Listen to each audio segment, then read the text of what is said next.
அனைவருக்கும் அன்பான வணக்கங்கள்.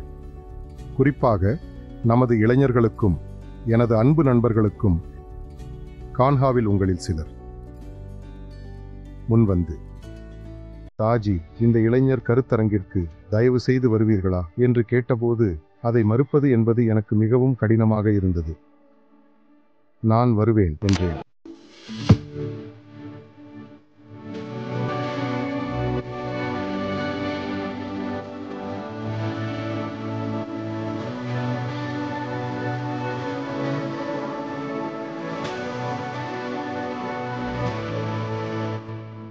இது எனக்கு பண்டைய ஞானத்தை நினைவூட்டுகிறது.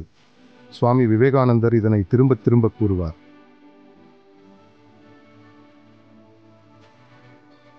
எழுந்திருங்கள், விழித்தெழுங்கள், உங்கள் இலக்கை அடையும் வரை ஓய்வடையாதீர்கள்.